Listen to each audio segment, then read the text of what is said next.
যারা সকালে ঘুমায় তাদের ঘর থেকে কোনোদিন অভাব দূর হবে না তিনি বলেছেন। কারণ সাহাবায়ে কেরাম দিনের কাজ শুরু করতেন ফজরের পরপর। নবী আলাইহিস সালাম যারা সকালে কাজ করে তাদের জন্য বরকতের দোয়া করেছেন। আমাদের জন্য দুর্ভাগ্য, আমরা সকাল ঘুম দিয়ে শেষ করি, বরকত আসবে কোত্থেকে? শেখ ইবনুল কাইয়িম রাহমাতুল্লাহি আলাইহি জাদুল মাআদের মধ্যে আসছে যারা সকালে ঘুমায় তাদের ঘর থেকে কোনোদিন অভাব দূর হবে না তিনি বলেছেন। বিশেষ করে মাদ্রাসার ছাত্ররা আমরা সকালে একটু না ঘুমাইলে সারা দিনটা বেকার। বলে ভাই নাস্তা করছো? বলে হ্যাঁ করছি। বলে কি দিয়া নাস্তা করছো? বলে ঘুম দিয়া। কি দিয়া? এমনই তো আলোচনা হয়।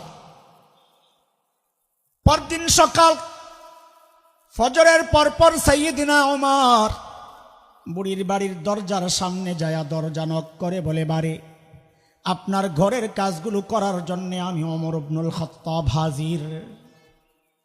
বুড়ি ভেতর থেকে জবাব দেন, বাবারে প্রতিদিন যেই আল্লাহর বান্দা আমার ঘরের কাজগুলো করেন তিনি ইতিমধ্যেই ওই কাজ করে চলে গেছেন।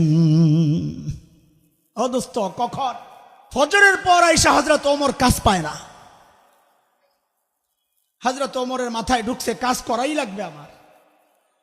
পরদিন আসছেন ফজরের আজানের ওয়াক্ত, দরজা নক করে বলে, মারে আপনার ঘরের কাজগুলো করার জন্য আমি ওমর ইবনুল খাত্তাব হাজির। বুড়ি আজকেও জবাব দিচ্ছেন, বাবারে প্রতিদিন যেই আল্লাহর বান্দা আমার ঘরের কাজগুলো করেন তিনি ইতিমধ্যেই তো কাজ করে চলে গেছেন। কখন?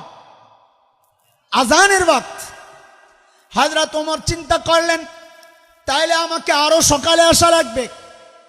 ওই চিন্তায় হযরত ওমর পরদিন তাহাজ্জুদের ওয়াক্ত বুড়ির বাড়ির সামনে দরজা নক করে বলে, মারে আপনার ঘরের কাজগুলো করার জন্য আমি ওমর ইবনুল খাত্তাব হাজির। কখন? কখন? তাহাজ্জুদের ওয়াক্ত চিনেননি আপনারা?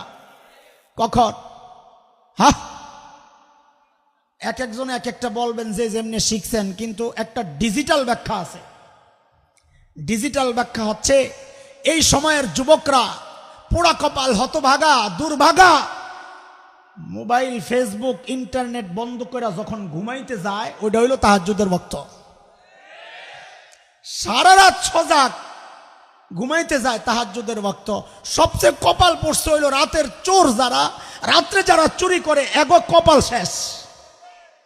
যেই ঘরেই রাত্রে চুরি করতে যায় দরজার ফাঁক দিয়া দেখে মানুষ ঘুমাইছিনি, এমন কোন ঘর পায় না যেই ঘরেই